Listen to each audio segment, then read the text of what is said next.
Good morning, class. Starting to get delirious over here in the Campbell household. But we push on.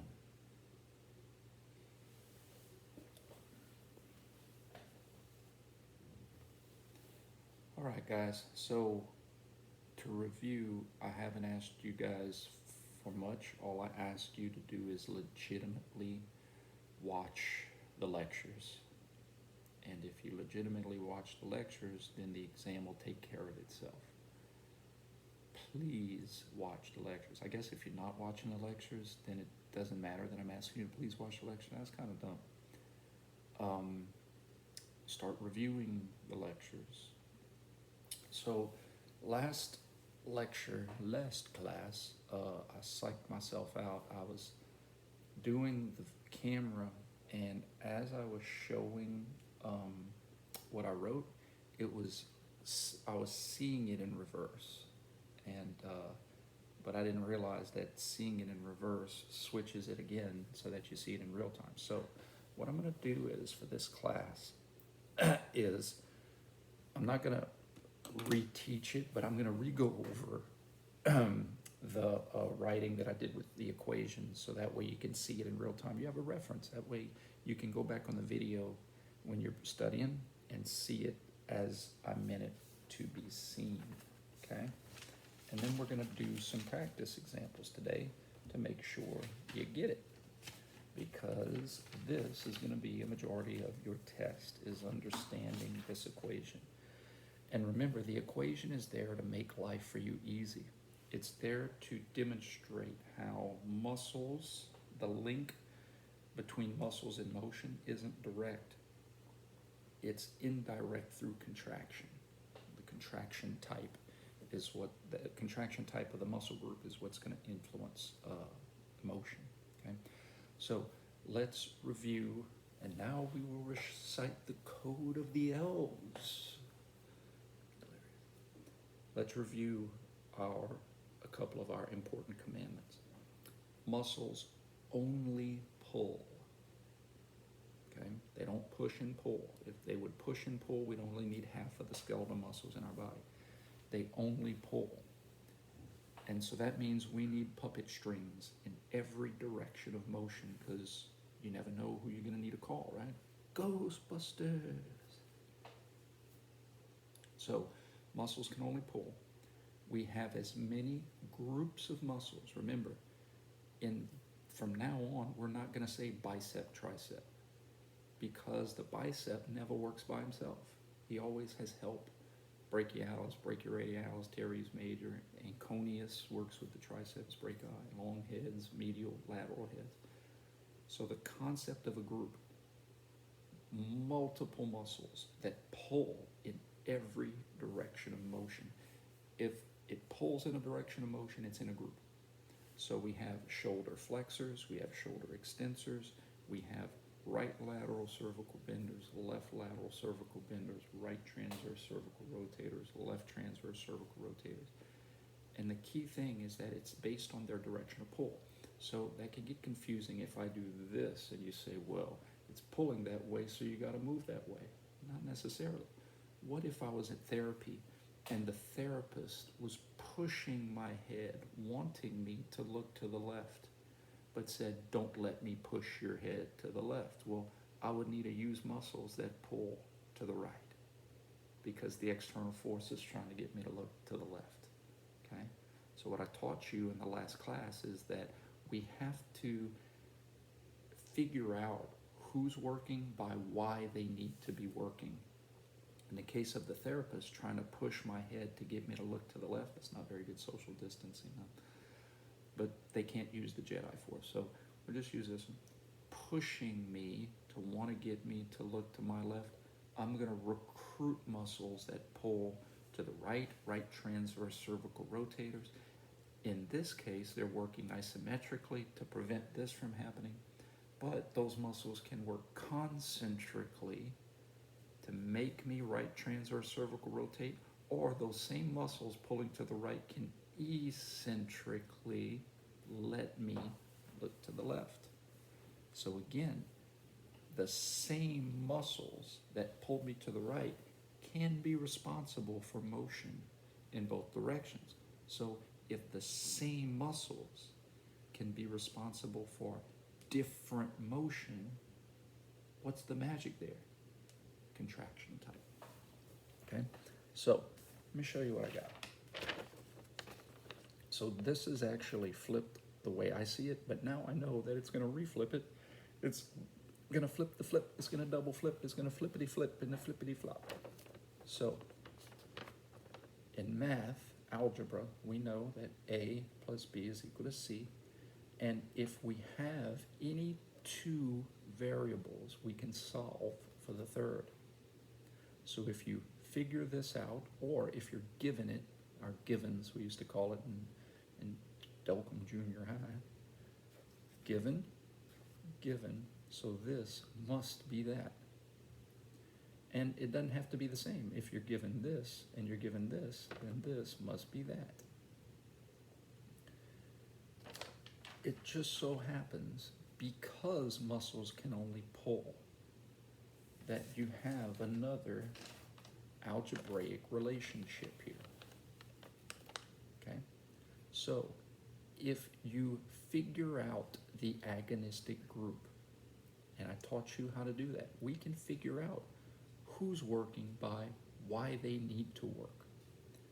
You ask yourself that question, what is the external forces trying to do to my joint? Remember, we analyze motion joint by joint, and we analyze agonistic groups joint by joint. What I mean by that is if you're doing a squat and you say, what are the muscles? Don't play fast and loose. Well, the quads and the hams and the glutes and the quads and the cord. You say, hey, we got to figure this out joint by joint. What is the exercise trying to do to my knees?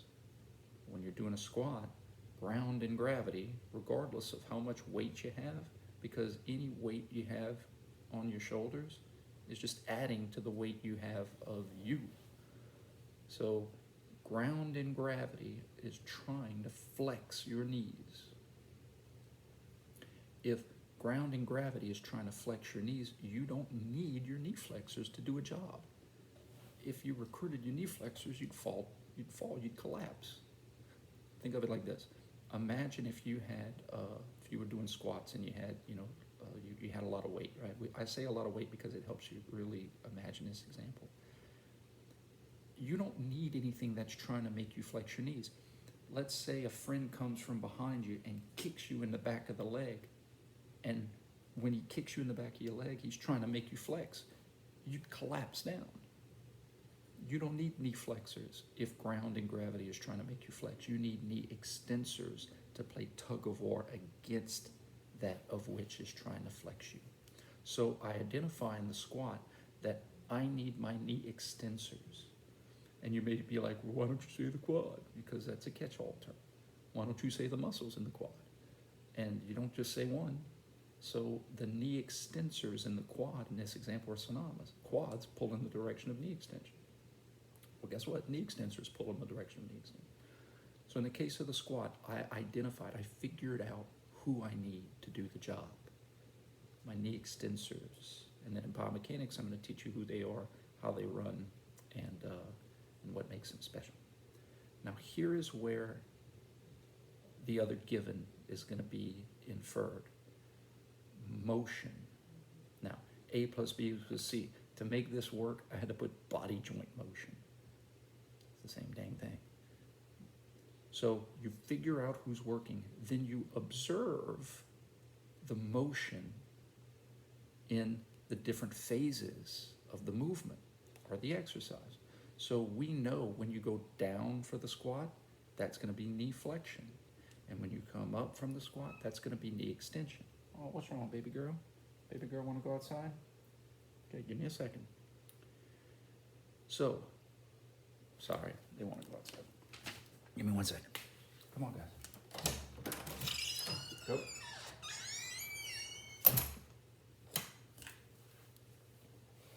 Okay. All right.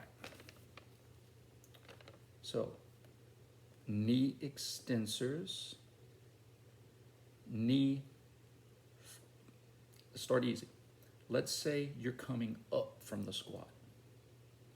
what motion are you going to observe at the knees? I'm going to give you a second to think of that.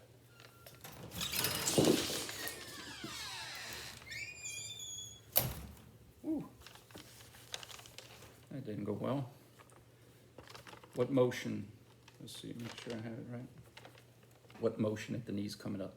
The extension, right? When you come up from a squat, that's knee extension. So this is how the equation reads. If you figure out agonist and you understand motion, then the contraction type is going to be proven. You solve for the contraction type. It has to be. It's a given. It's an is. In the case of the squat coming up, okay, knee extensors, because grounding gravity is trying to flex me, knee extensors can only produce knee extension, because I have knee extension when I come up, through concentric contraction. Shortening while trying to shorten. Doing what they're trying to do. Knee extensors pull in the direction of knee extension. So when my knee extensors are responsible for knee extension, it has to be through concentric work. It has to be. Magic. Remember the difference, though, in terms.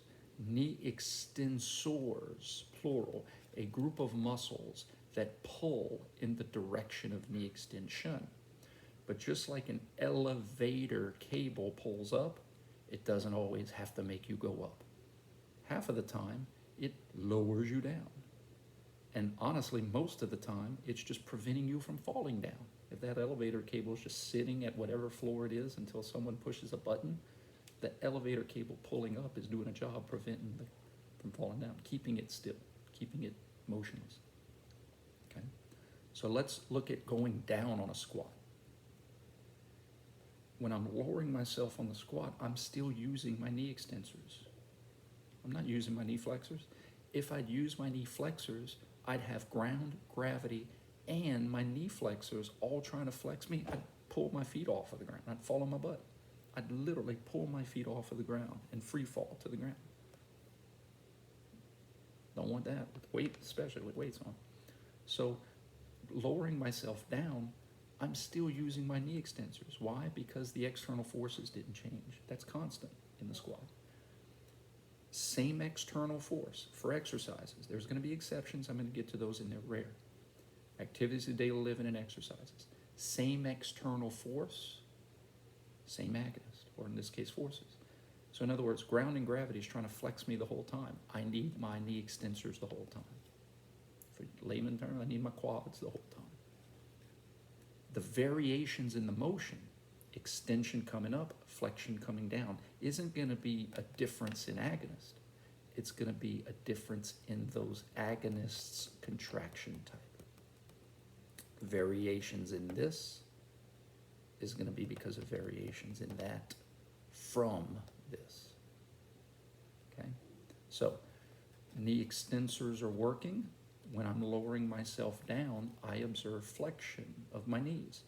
The only way the extensors, muscles that pull in the direction of extension, can be responsible for knee flexion, motion in the opposite direction of their pull, is eccentric work, eccentric contraction. You see how this goes? Okay. Here I gave you an example, and I used a dumbbell. We did a curl, right? We did a curl. And notice, when you're doing curls, you're working the bicep and all of his brothers and cousins at the same time. Now, yes, you're working the bicep, but you're not just working the bicep, okay? So in this class, I taught you, well, how do we talk about the bicep and all of his brothers and cousins? We say, what direction does the bicep pull in? Well, because it crosses the elbow anteriorly in the front, and muscles can only pull, it pulls in the direction of elbow flexion, making it and all of its brothers, sisters, and cousins elbow flexors. And when I say elbow flexors, that doesn't mean it's always going to cause flexion. Just like the elevator doesn't always cause uption. Sometimes it makes you go up, sometimes it lets you go down. Elbow flexors sometimes make you flex, sometimes let you extend. So, let's go over the sheep the right way. Okay, doing curls. We know that when you're doing curls, you're working, you feel the elbow flexors, the bicep and his buddies the whole time. Why? Because gravity is trying to extend you the whole time. Same external force, same agonist, variations in motion because of variations in the contraction, variations in work. So let's work it out together. I'm doing a curl. I need to identify my agonist. I'm going to identify my agonist by asking myself what motion is the external force trying to cause. In this case, external force, gravity, is trying to extend my elbow. If gravity is trying to extend my elbow, then I need to use something that pulls in the opposite direction, flexors. So I figured out that I need my elbow flexors for the whole time. Now, I notice that sometimes I flex. So let's say I start here and I go from here to there. Start, finish. And I asked you to identify, to prove the contraction. What type of contraction? So you just look at it as an equation. You look at it as a sentence. My elbow flexors are working. Why? Because they need to do a job. I got something trying to extend my elbow, and they're going to play tug of war against it.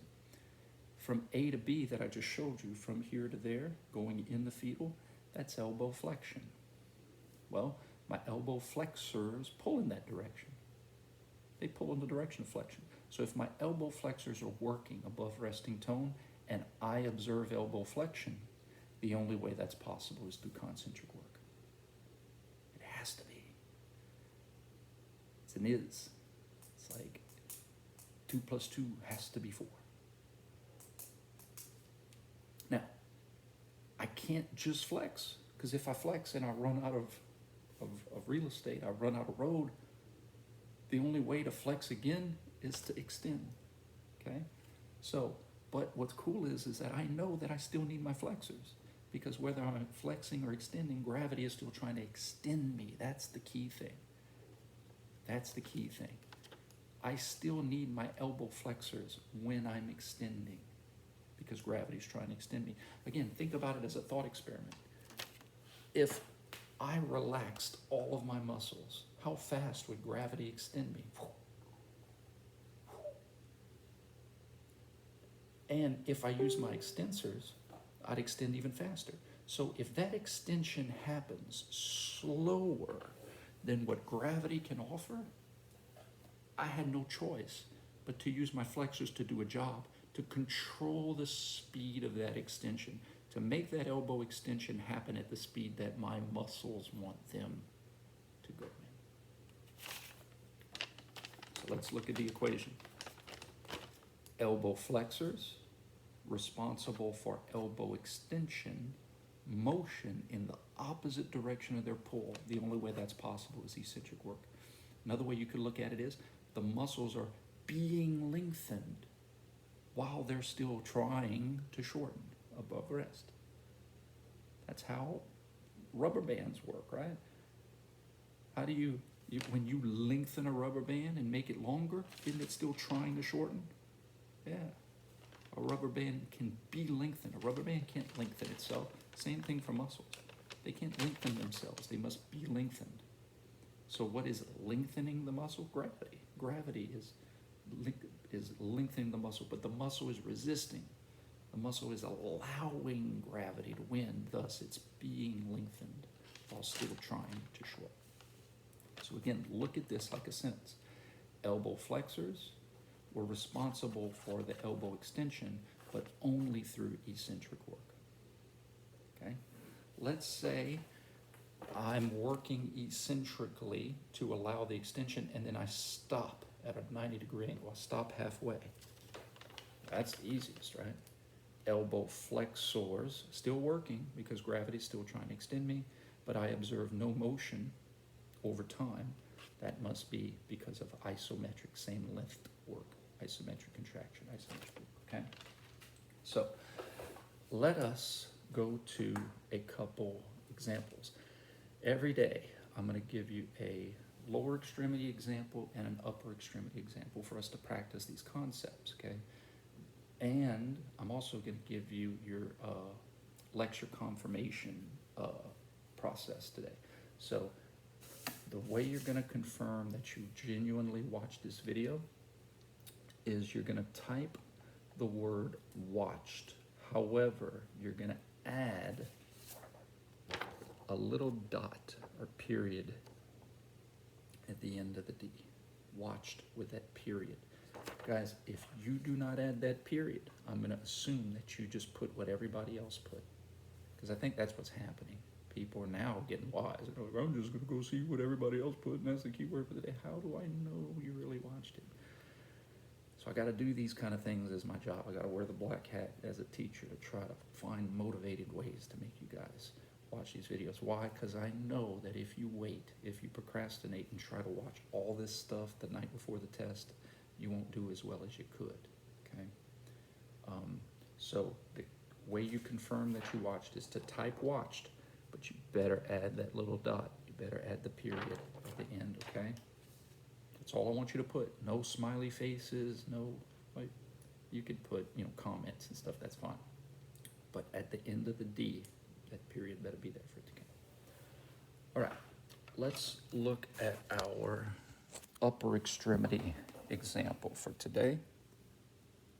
Okay, our upper extremity. So this is a machine.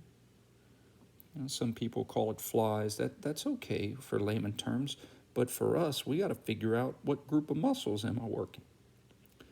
And we analyze muscles joint by joint. We analyze agonist. We analyze muscle motion joint by joint. We analyze muscles joint by joint.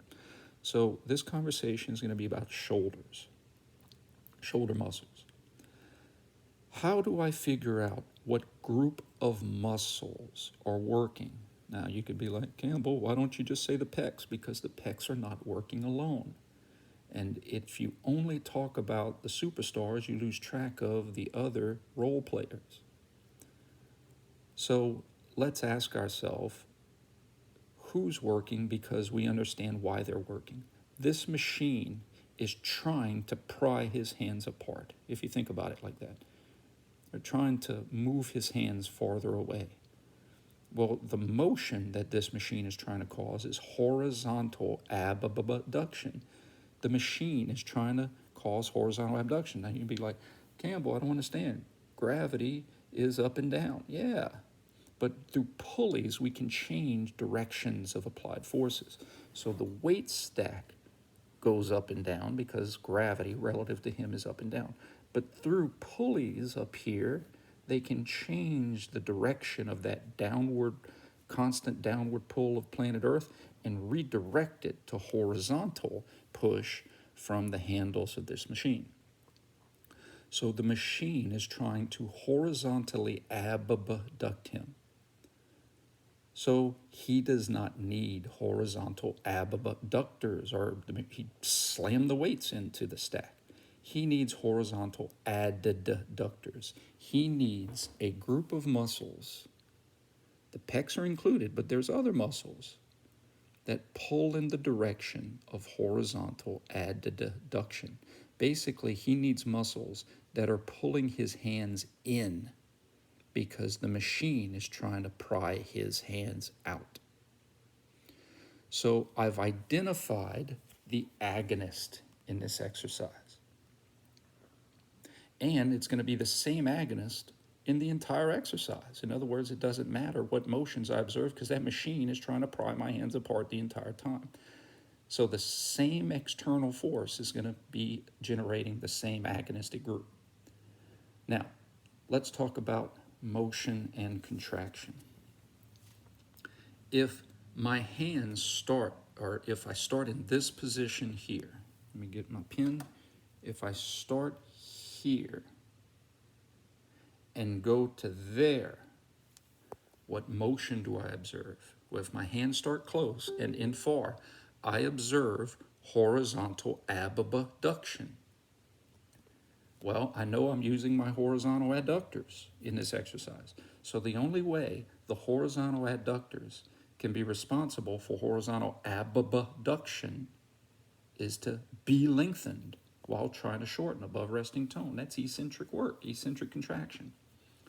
So if I go from here to there, I'm going to say it in a sentence, the only way the horizontal adductors can be responsible for this horizontal abduction is through eccentric contraction, eccentric work. I prove the work. Now let's go back. If I start here and go to there, I go from hands far apart to hands close in. That motion is horizontal adduction. I'm still working my adductors, horizontal adductors. So the only way the horizontal adductors can be responsible for horizontal adduction is through concentric work, shortening while trying to shorten, doing what they're trying to do. And then if I hold this position, keep it there for the picture, the horizontal adductors are preventing the machine from horizontally abducting me. It's just another way to look at it. My horizontal adductors are keeping me in this position because something's trying to pry my hands apart. So the only way the horizontal adductors can prevent motion is through isometric work. Okay? Here is our lower extremity example for today. First thing I'm going to do is ask myself, what is this machine trying to do to my hips? The machine, the cable, is trying to adduct my left hip. Okay? It's trying to adduct my left hip. It's trying to bring it in, right? So what group of muscles do I need to recruit? The ones that pull in the opposite direction. Hip abductors, specifically left hip abductors. My left hip abductor is going to be working the entire time. Why? Because the cable is trying to adduct me the entire time. The variations in motion isn't going to be because of different muscles. It's going to be because of different contraction types of the same muscles. So identify your agonist. Who's working? My left hip abductors. Why do they need to work? Because the cable is trying to adduct me. If I observe abduction of my hip, picture A to picture B, here to there, the only way the left hip abductors can be responsible for left hip abduction is through concentric contraction, concentric work, doing what they're trying to do, shortening while trying to shorten above resting tone. Let's go back the other way. The only way the abductors can be responsible for adduction is through eccentric contraction. The muscles are being lengthened while they're still trying to shorten above resting tone. Let's say I hold this position for a while for this picture. The only way the abductors can prevent adduction is through isometric work. They're doing a job. They're working above rest to keep it there. Okay? That makes sense? So, that is going to be the lion's share of your questions, is understanding the relationship. Guys, that's all an equation is. As basic as this equation is, equations are relationships. Anytime you have an equal sign, that means something's related. This is related to that. And if this goes up, that goes up. As that goes down, this goes down. So I'm just trying to get you to see the relationship through an equation of contraction types and muscles that pull in certain directions and the motions they're responsible for. Muscles influence motion through types of contraction. It's pretty cool, and it's an important relationship to understand, okay? So every day we'll have some different examples for us to practice and apply. As always, reach out to me if you need a talk, if we need a FaceTime, if we need a Zoom, just let me know, and I'll make sure to make it clear. Don't wait. If you have questions, ask now. Don't wait until the day before the test when I have 120 people all wanting to talk to me because they care about their grade. I want you to care about your grade now. I'm not asking a lot of you. I'm giving you points for confirming that you watched the lectures, and I'm going to give a very straightforward test. but you have to understand things like this relationship between groups of muscles, motion, and contraction times. Okay? Don't forget, how you confirm that you really watched this lecture, add that period at the end of watched. WATCHED, period. I'm looking for that period today. All right, guys. Y'all make it a good one.